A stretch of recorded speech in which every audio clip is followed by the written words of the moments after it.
नमस्कार, मी अजित चव्हाण. रोकठोकमध्ये आपलं स्वागत. मुस्लिमांना लक्ष्य करण्यात आलेल्या बॉम्बस्फोटांना सरसंघचालक मोहन भागवतांचा आशीर्वाद होता असा गौप्यस्फोट स्वामी असीमानंदांनी केलाय. ते स्वतः या बॉम्बस्फोट प्रकरणामध्ये प्रमुख आरोपी आहेत. त्यांनी राष्ट्रीय स्वयंसेवक संघाच्या सरसंघचालकांबाबत केलेल्या या स्फोटक वक्तव्यांमुळे एकूणच या विषयाला आता चर्चेला जोर आलाय. विरोधकांनी मागणी केल्याप्रमाणे खरंच या प्रकरणाची नव्यानं चौकशी होणार का? ऐन निवडणुकांच्या तोंडावरच असीमानंदांची ही मुलाखत प्रसिद्ध होण्याचं कारण काय? या पाठीमागे काही राजकीय षडयंत्र आहे का? खरंच हिंदू दहशतवाद फोफावलाय की राष्ट्रीय स्वयंसेवक संघाची बदनामी करण्याचा हा सगळा डाव आहे? यावर आपण आज रोकठोकमध्ये चर्चा करणार आहोत.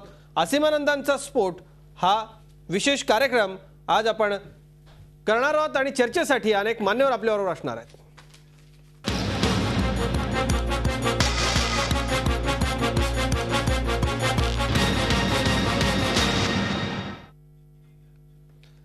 चर्चा आपण करणार आहोत. अनेक मान्यवर पाहुणे रोकठोकमध्ये माझ्यासोबत चर्चेसाठी जोडले जाणार आहेत. पण तत्पूर्वी ज्या विषयावर आपण चर्चा करणार आहोत त्या संदर्भातला हा एक स्पेशल रिपोर्ट.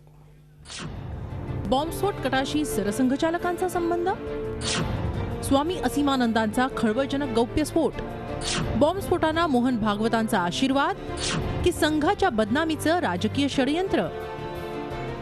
स्वामी असीमानंद यांच्या स्फोटक वक्तव्यामुळे सध्या एकच खळबळ माजली आहे. समझोता एक्सप्रेस, हैदराबादमधील मक्का मशीद आणि अजमेर बॉम्बस्फोट प्रकरणातील प्रमुख आरोपी असलेल्या असीमानंद यांनी या स्फोटांचा थेट राष्ट्रीय स्वयंसेवक संघाच्या प्रमुखांशी संबंध जोडलाय. या स्फोटांसाठी सरसंघचालक मोहन भागवत आणि संघाचे ज्येष्ठ पदाधिकारी इंद्रेश कुमार यांचा आशीर्वाद होता असं स्फोटक विधान त्यांनी केलंय. एका इंग्रजी मॅगझिनला दिलेल्या मुलाखतीत त्यांनी हा दावा केलाय. या मॅगझिनच्या पत्रकारानं गेल्या 2 वर्षात 4 वेळा जेलमध्ये असीमानंदांशी संपर्क साधला. त्यांच्या वृत्तानुसार 2005 मध्ये असीमानंद आणि सुनील जोशींनी संघाचे तत्कालीन सरकार्यवाह मोहन भागवत आणि इंद्रेश कुमार यांची भेट घेतली. भागवत तेव्हा सरसंघचालक नव्हते. देशभरात मुस्लिमांना टार्गेट करत स्फोट घडवण्याच्या कटाला त्यांनी आशीर्वाद दिला. आपल्या या दाव्याच्या पुष्टीसाठी मॅगझिननं अंबाला सेंट्रल जेलमध्ये घेतलेल्या असीमानंद यांच्या मुलाखतीच्या टेपही रिलीज केल्या. यावरून देशभरात राजकारण पेटताना दिसतंय. केंद्रीय गृहमंत्री सुशील कुमार शिंदे यांनी या निमित्तानं सरसंघचालकांना टार्गेट केलंय. ब्लास्ट और सेवरल जो अलग अलग टेररिस्ट एक्ट्स हुए थे सर, उसकी जानकारी मोहन भागवत को थी, ये खुलासा किया असीमानंद. तो अभी देखते हैं, खुलासा किया होगा तो सच होगा उसमें. तर मोहन भागवत यांच्यावरील आरोपांची सीबीआय मार्फत चौकशी करण्याची मागणी बसपा आणि जेडीयू कडून केली जातीये.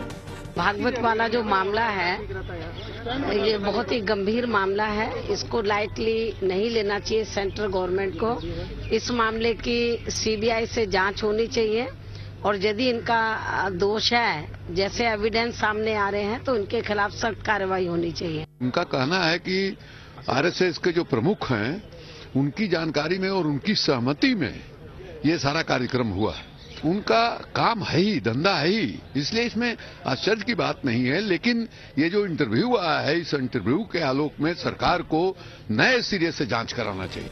पण राष्ट्रीय स्वयंसेवक संघानं स्वामी असीमानंदांच्या मुलाखतीतले सर्व आरोप फेटाळले. संघ नेतृत्वाला बदनाम करण्याचं हे सरकारचंच राजकीय षडयंत्र असल्याचा पलटवार संघाचे प्रवक्ते राम माधव यांनी केलाय. संघ के नेतृत्व को बदनाम करने की साजिश होती रही है. ये सारे झूठे आरोप है और निराधार है. और जिस असीमानंद जी के नाम पर इस प्रकार की झूठी खबरें फैलाई जा रही है, उन्होंने पहले भी अदालत में खड़ा होकर कहा कि किसी को इससे कोई लेने देना नहीं है. इसके पीछे कुछ षड्यंत्र है. ये षड्यंत्र राजनीतिक भी हो सकता है. सरकार के लोगों को एनआईए के माध्यम से ये सब षड्यंत्र चलाना उनका मकसद हो सकता है.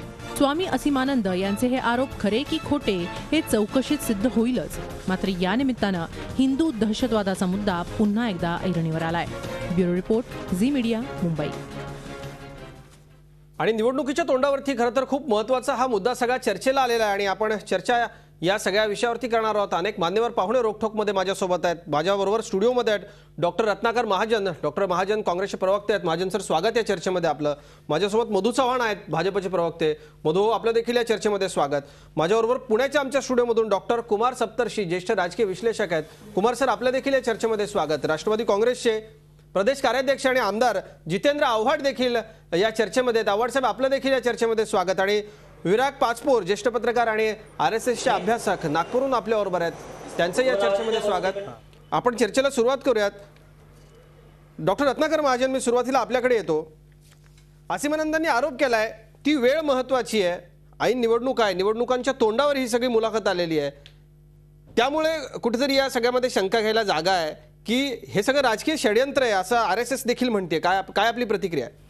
नाही, ज्यांच्यावर या संदर्भात काही प्रश्नचिन्ह उभं राहतंय किंवा ज्यांच्याबद्दल शंका निर्माण होते आहे त्यांनी ह्याचा दोष दुसऱ्यांच्या गळ्यात टाकणं साहजिक आहे आणि याला कारस्थानाचं रूप देणंही साहजिक आहे. त्यामुळे त्याच्याकडे फारसं गंभीरपणानं बघण्याची काही आवश्यकता आहे असं मला वाटत नाही. गंभीरपणानं बघण्याचा मुद्दा असा की याच असीमानंदानं न्यायालयामध्ये मॅजिस्ट्रेट समोर याच्या आधी एक कबुली जबाब दिलेला होता आणि त्या कबुली जबाबामध्ये त्यांनी बऱ्याच गोष्टी सांगितल्या होत्या आणि तो कबुली जबाब हा कोर्टामध्ये पुरावा म्हणून सादर करण्याच्या लायकीचा कायद्यानुसार आहे. त्यामुळं त्या कबुली जबाबाचंच पुढचं एक्सटेन्शन म्हणून ही मुलाखत आहे का असं याच्यात बघायला पाहिजे. कारण ज्या मॅगझिननी हे आज मुलाखत प्रसिद्ध केलेली आहे त्यांचं म्हणणं असं की आमच्याकडे याच्या टेप्स आहेत आणि त्या टेप्स सुद्धा त्यांनी त्या रिलीज केलेल्या आहेत. आता त्या टेप्स सुद्धा डॉक्टर आहेत वगैरे असं म्हणता येईल, पण ते मग पुन्हा न्यायालयासमोर जाण्याजोगा मुद्दा आहे. मुद्दा असा आहे की राष्ट्रीय स्वयंसेवक संघ ही तरुणांवर, बालांवर, प्रौढांवर राष्ट्रभक्तीचे संस्कार करणारी संघटना असं त्या संघटनेच्या लोकांनी कितीही म्हटलं तरी स्थापनेपासून या संघानं या समाजामध्ये उभी फूट पाडणारं तत्वज्ञान पसरवलेलं आहे आणि दुर्दैवानं ते तत्वज्ञान या देशातल्या बहुसंख्याकांची श्रद्धास्थानं असलेल्या देवाच्या आणि धर्माच्या आधारानं पसरवलेली आहेत. ती आक्षेपार्ह जास्त बाब आहे आणि आत्ताचं जे हे प्रकरण आहे त्याची सखोल चौकशी झाली पाहिजे आणि जे कुणी याच्यामध्ये दोषी असतील त्यावर कायद्यानुसार कारवाई झाली पाहिजे. ही मागणी जर कुणी करत असेल तर ती सुसंगत आणि न्याय्य आणि उचित अशीच आहे. मधु चव्हाण, मी आपल्याकडे येतो. आतापर्यंत मोहन भागवत सरसंघचालकांवरती असे कुठले आरोप झालेले नव्हते, अशा थेट आता हे आरोप होत आहेत, संघ फूट पाडतो असं म्हणताय डॉक्टर रत्नाकर महाजन. या मुलाखतीबाबत आणि याही बाबत काय प्रतिक्रिया आहे आपली? असं आहे, अतिशय हीन दर्जाचं आणि खालच्या प्रतीचं राजकारण आताच झालेलं नाही आहे. 1947 ही दुर्दैवाने माथे फिरू त्या ठिकाणी नथुराम गोडसेंनी आणि त्याच्या अन्य साथीदारांनी महात्मा गांधींसारख्या एका युगपुरुषाची हत्या केल्यानंतर असा हीन दर्जाचा आरोप करून संघावर बनले आणले होते. एक मिनिट आहे का माझं, मी त्याला सुसंगत बोलतोय, मला बोलू द्या. महत्वाचा विषय आहे कारण माध्यमांना हा विषय छेडण्याची त्या ठिकाणी आवश्यकता, मी तुम्हाला दोष देत नाहीये. त्यावेळेला सुद्धा परमपूजनीय गुरुजी स्वातंत्र्यवीर सावरकर यांच्यासारख्या महापुरुषांना त्या ठिकाणी तुरुंगात टाकण्याचं अतिशय हीन आणि त्या ठिकाणी खालच्या दर्जाचं काम नेहरूंच्या काळामध्ये सुद्धा झालेलं आहे. त्यावेळेला देशाची फाळणी झाली होती, त्यांना वाटलं आता हिंदू समाज उफाळून उठेल, मग कुठेतरी लक्ष डायव्हर्ट करण्यासाठी ते केलं. महाराष्ट्रात तर अनेक त्या ठिकाणी उच्चवर्णीयांची घरं जाळण्यात आली, विध्वंस केला गेला. 1975 साली भ्रष्टाचाराच्या विरोधात जयप्रकाश नारायण यांच्या विरोधात आंदोलन झाल्यानंतर सर्व देशभर म्हणजे विशेषतः चिमनबाई मेहता यांच्या विरोधामध्ये गुजरातमध्ये नवनिर्माणाचं आंदोलन आणि त्या ठिकाणी बिहारमध्ये आंदोलन निर्माण झाल्यानंतर सुद्धा त्या ठिकाणी राष्ट्रीय स्वयंसेवक संघावर आणीबाणीमध्ये बंदी आणण्यात आली आणि पूजनीय त्या ठिकाणी बाळासाहेब देवरसन अन्य लाखो स्वयंसेवकांना बंद करण्यात आलं. त्याची फळं काँग्रेसने भोगले. श्रीमती इंदिरा गांधी, राजीव गांधी सगळे संपले. याही वेळेला अतिशय हीन दर्जाचं 2011 साली दिलेली मुलाखत या ठिकाणी रत्नाकर महाजन साहेब अतिशय सज्जन, कायदा पाळणारे, त्या ठिकाणी सुसंगत बोलणारे आहेत. जर काही त्या ठिकाणी 2011 सालची मुलाखत आताच काढायचं कारण काय, कारण काँग्रेस संपणार आहे, धुळीला मिळणार आहे आणि या निमित्ताने नेहरू गांधी घराण्याचं हे त्या ठिकाणी हीन राजकारण आहे. ते घराण्यात सुद्धा राजकीय दृष्ट्या धुळीला मिळणार आहे, कोणी त्यांना विचारणार नाही. आणि परमपूजनीय सरसंघचालक इतकं साधं व्यक्तिमत्व नाही आहे की ते असं फालतू त्या ठिकाणी एखादा कट रचतील. आणि ज्यांना संघाच्या कार्यपद्धतीची माहिती नाही ते अज्ञानी लोक असं बोलतात अडाणी. संघामध्ये सरसंघचालक पदावर असलेली व्यक्ती कधीही कोणता निर्णय, छोटा पण किंवा दूरगामी करणारा किंवा धोरणात्मक निर्णय कधी एकटे घेत नाहीत. त्या ठिकाणी कलेक्टिव्ह डिसिजन असतो आणि कोणाला तरी सांगणार जा रे तू बॉम्बस्फोट कर पण संघावर जबाबदारी येऊ नको नाही. हा काय पोरखेळ आहे, जनता उत्तर देणार आहे. दुसरी गोष्ट राहिली त्या ठिकाणी एक यांचा मुद्दा की आम्ही किती धर्म, मग या देशामध्ये सर्व विचारसरणी संपत आल्या. नेहरू गांधी घराण्याच्या काळामध्ये मिळणारं त्यांना बहुमत पण संपलं. काही कारणामुळे त्यांना मागच्या वेळेला बहुमत मिळालेलं आहे. 115 वर्षाच्या काँग्रेसला या देशात जन्माला आलेली कुठली व्यक्ती अध्यक्ष करायला मिळाली नाही. त्यामुळे यांनी राष्ट्रभक्तीच्या गोष्टी आम्हाला सांगू नयेत. राष्ट्रभक्ती जर आम्ही शिकवली नसती तर या देशातले लाखो करोडो स्वयंसेवक नक्की आले आता नसते सगळ्या इथे. येती निवडणूक डोळ्यासमोर निवडणूक डोळ्यासमोर ठेवून मधु गेलं तर चव्हाण आपण काही सर्वसमावेशक परिणाम अगदी सगळं बोलताय, पण विषय आपला आजचा आहे त्या विषयापासून आपण विषय असाच आहे की काँग्रेस आरोप विषयापासून आपण डोळ्यासमोर विषयापासून आपण भरकटता कामा नये. जितेंद्र आव्हाड, मी आपल्याकडे येतो. इशरत जहां एन्काउंटर असेल किंवा अशी अनेक प्रकरणं असतील ती आपण कायम उचलून धरली. अल्पसंख्याकांच्या बाजूने आपण उभे राहिलात. आरोप करणारे फालतू आहेत या सगळ्या प्रकरणामध्ये असं म्हणतायत मधु चव्हाण. काय प्रतिक्रिया आपली? मी मधु चव्हाणांचा जाहीर निषेध करतो. त्यांनी जे पहिलं वाक्य वापरलं की 1947च्या दंगलीमध्ये उच्चवर्णीयांची घरं जाळली गेली, हे उच्चवर्णीय कोण आणि खालचे वर्णीय कोण हे जरा मधु चव्हाणांनी आज झी टीव्हीवर आधी सांगावं. आता सांगतो मी तुम्हाला. हा जो जातीचा आपण सगळं ऐकूया. आव्हाड काय म्हणतात डोक्यामध्ये भरलेला आहे ना, पहिलं सांगा, आता सांगतो की वर्ण त्याला वेगळं वळण देण्याचा प्रयत्न करू नये. आपण ते उच्चवर्णीय वेगळं वळण देण्याचा प्रयत्न आपण ऐकूयात आव्हाड काय म्हणतात. आव्हाड साहेब बोला. उच्चवर्णीय गोडसे माथे फिरू होता या देशात त्यांनी फार मोठं नुकसान केलं. नाही, कुठेतरी तुमच्याशी जुळतायत ते. तुम्ही मागे एकदा नथुरामला च्या विरोधात आंदोलन केलं होतं. ठीक आहे आव्हाड साहेब, तुम्ही बोला, पुढचं कंटिन्यू करा. म्हणजे उच्चवर्णीय, कनिष्ठवर्णीय, क्षुद्र हे सगळे वर्ण काय वळण देत आहे आव्हाड साहेब? काही उपयोग होणार नाही. हे सगळे परिणाम या देशात. मधु चव्हाण आपण ऐकूयात. अहो पण हे अशा अशा ना सगळी महाराष्ट्र चर्चा बघतो, देशभरात चर्चा बघितली जाते. चर्चेला नीट आपण वळण देऊयात. जितेंद्र आव्हाड आपण बोला. सत्तेचे डोहाळे लागल्यासारखे बोलू नका. आत्ताच तुम्हाला सत्तेच्या उलट्या व्हायला लागले, डोहाळे लागल्यासारखे. जरा शांत राहा मधुरा, अजून शांत राहा थोडेसे.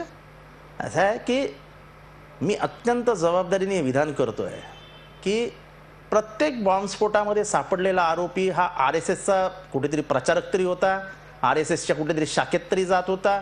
ज्या सुनील जोशीची मर्डर झाली, जो नांदेडमध्ये बॉम्बस्फोटामध्ये हिमांशू पांडसे मारला गेला, सगळे पकडलेले आरोपी, सगळ्या बॉम्बस्फोटमध्ये पकडलेले सगळे RSS वालेच, कोणीही त्याच्यात वेगळा नाही.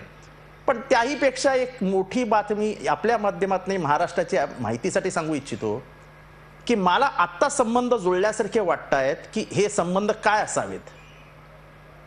मालेगावचा बॉम्बलास्ट झाल्यानंतर जेव्हा प्रज्ञा ठाकूरला पकडली गेली आणि प्रज्ञा ठाकूरच्या मागे सासेमिरा लागला, तेव्हा आपले जुने संबंध नागपूरमधले काढत स्वर्गीय हेमंत करकरेंना भेटण्याची इच्छा माननीय सरसंघचालकांनी व्यक्त केली आहे. मी अत्यंत जबाबदारीने आणि आता विश्वासाने हे सांगू इच्छितो की ही भेट स्वतः माजी BJP अध्यक्ष श्री नितीन गडकरी यांच्या सांगण्यावरनं करकरेंनी मान्य केली आणि दादरमधल्या त्यांच्या एका मित्राच्या घरी ही भेट झाली.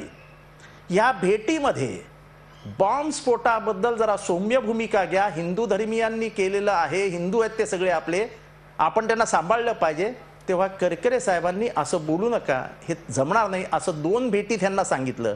आणि शेवटी करकरे साहेबांनी त्यांना समजून सांगितलं की साहेब हे इतक्या लेवलला आहे की ह्याच्यात तुमचीही हत्या करण्याचं प्लॅनिंग कर्नल पुरोहित आणि प्रज्ञासिंग ठाकूरनी केलेलं आहे आणि त्याची पुण्यात रेकी सुद्धा झाली आहे. आणि त्याच्यानंतर मात्र कधीही परत सरसंघचालक, तेव्हाचे ते जनरल सेक्रेटरी होते, काहीतरी होते, महासचिव वगैरे काहीतरी होते, यांनी परत कधीही ह्या विषयाला हात घातला नाही. याचा संबंध जेव्हा आता जोडला जाऊ शकतो तेव्हा हे स्पष्ट होतं की ही जर माहिती आपण उघड केली नसती किंवा ही जर मदत आपण केली नाही तर कदाचित चिडून जाऊन हे आपल्याला त्रास देतील.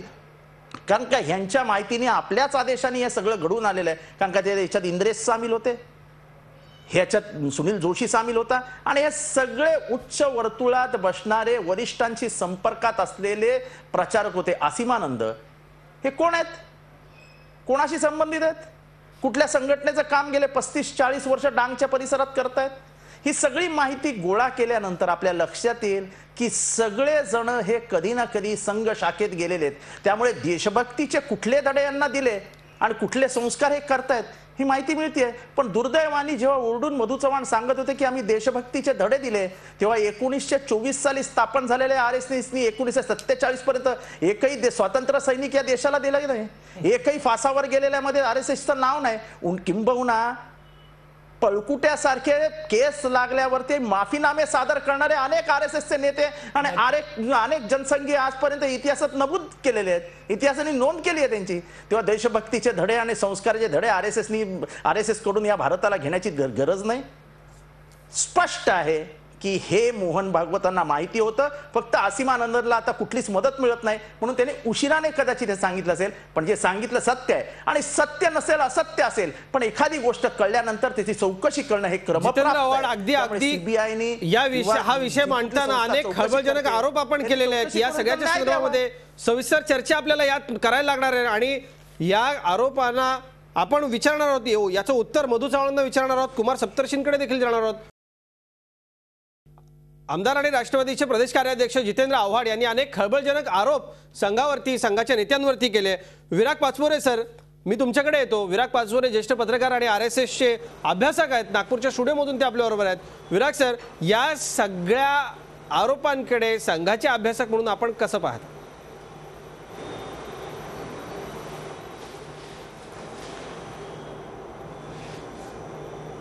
हे सगळे जे आरोप केले गेले आहेत हे काही नवीन नाही आहेत. हिची संघाच्या लोकांना सवय पण आहे आणि जे असे आरोप करतात त्यांनाही पण असे आरोप करायची सवय आहे. त्यामुळे ह्या आरोपांमध्ये काय फार नवीन त्यांनी सांगितलं अशातला भाग नाही. लोक सुज्ञ आहेत, लोकांना संघ काय आहे हे माहिती आहे, राजकारण्यांपेक्षा निश्चितच जास्त चांगल्या रीतीने माहिती आहे. त्यामुळे लोक याचं काय उत्तर द्यायचं ते देतील. प्रश्न माझ्यासमोर असा आहे की आपण ज्या विषयावरती चर्चा करतोय तो मुळात विषयच नाही आहे. ज्या मुलाखतीची एवढी सारी चर्चा गेल्या कालपासून चालू आहे सगळ्या चॅनल्सवर, तो मुळात इंटरव्ह्यू हा खोटा आहे, तद्दन खोटा आहे, फॅब्रिकेटेड आहे. आणि जसं त्या असीमानंदांच्या वकिलांनी म्हटलं, it's a bundle of lies. असं खोटे सगळे विधानं त्याच्यामध्ये आहेत. मला प्रश्न असा पडलेला आहे की ह्या बाई ज्या कोणी गेल्या त्यांना इंटरव्ह्यू घ्यायला 2 वर्ष लागली का लागली 2 वर्ष? त्यांनी जे रेकॉर्डिंग केलं आहे ते रेकॉर्डिंग करायचं इन्स्ट्रुमेंट त्यांना जेलमध्ये कोणी नेऊ दिलं? जिथे वकिलांनाही आपले मोबाईल बाहेर काढून ठेवावे लागतात त्यांना हे टेप रेकॉर्डिंग करायचं इन्स्ट्रुमेंट कोणी नेऊ दिलं? आणि असीमानंदाचा आवाज आहे हे कशावरून? त्यांचा आवाज काय लता मंगेशकर सारख्या जगप्रसिद्ध आहे होय? कोणी ओळखू शकेल? कोणी सांगू शकतं? हे सगळं फॅब्रिकेटेड आहे, डॉक्टरेड आहे. आणि आता इलेक्शनच्या तोंडावरती चारी बाजूने ज्या वेळेला UPAची कोंडी होते, भ्रष्टाचार, महागाई अशा प्रकारचे मुद्दे ज्या वेळेला हावी होत आहेत लोकांच्या पुढे, यांना उत्तर देता येत नाही आहे, तेव्हा असे मुद्दे उकरून काढायचे आणि ह्या मुद्द्यांच्यावरती लोकांचं लक्ष वळवण्याचा प्रयत्न करायचा, असं हे कारस्थान आहे इलेक्शनच्या तोंडावरती काँग्रेसने काढलेलं. नक्की आपण म्हणताय की हे सगळं त्यामुळे हा बनावट आहे असा ऐकून सूर आहे विराग पाचपोरेंचा. डॉक्टर कुमार सप्तर्षी, मी आपल्याकडे येतो. या वक्तव्याशी तुम्ही सहमत आहात का की हे सगळं खोटं आहे आणि तुमचा अनुभव काय सांगतो कुमार सर? एक असं आहे की आम्ही फार पूर्वीपासून RSSचा अनुभव आहे आणि विशेषतः जनता पक्षामध्ये आणि आणीबाणीमध्ये 19 महिने RSSचे लोक आमच्या बरोबर होते. बाळासाहेब देवरस त्यावेळेचे प्रमुख, त्यांचे संघचालक, तेही येरवड्यामध्येच होते. तर तसा तो अनुभव आहे. आणि काही वेळेला 2 बाजू म्हणत असतील, छे मी असं बोललोच नाही, हे फॅब्रिकेटेड आहे, आणि दुसरी बाजू निश्चित पुराव्यानिशी बोलत आहे किंवा पुराव्यानिशी आम्ही बोलत आहोत असं सांगते. त्यावेळेला सत्य कसं शोधावं असं जर पाहिलं तर एक बायोडाटा, तुमचं पूर्वचरित्र, संघाने पूर्वचरित्र जर पाहिलं तर महात्मा गांधीची हत्या केली त्यावेळेला नथुराम गोडसेंनी केली, संघाचा काही संबंध नाही असं म्हणाले तरी तो संबंध होता हे लोकांना माहिती आहे. त्याच्यानंतर बाबरी मस्जिद पडण्याच्या वेळेला कल्याण सिंगने ॲफिडेव्हिट दिलं होतं नरसिंहरावांकडे की मी हे करतो, तुम्ही माझं सरकार घालू नका, मी सांभाळ करतो, काही होणार नाही बाबरी मस्जिदला. एवढे कारसेवक आले तरी. आणि दुसऱ्या दिवशी त्यांनी भाषणकडे पाडून झालं. इतक्या छदमी पडालं म्हणजे माझ्या डोळ्यासमोर तो चेहरा जात नाही अजून टीव्हीवर पाहिलेला. हे तो प्रभू की इच्छा थी. हे प्रभू की इच्छा नावाचं प्रकरण आहे. म्हणजे महात्मा गांधीची हत्या झाली ती प्रभू की इच्छा होती. तर अशा पद्धतीचं खोटं करणं हे याचं कारण असं आहे की त्यांना संघाच्या लोकांना संघाचे लोक फार नीतिमान वाटतात. जे संघाच्या लोकांना प्रिय आहे ते जनतेला प्रिय असं वाटतं.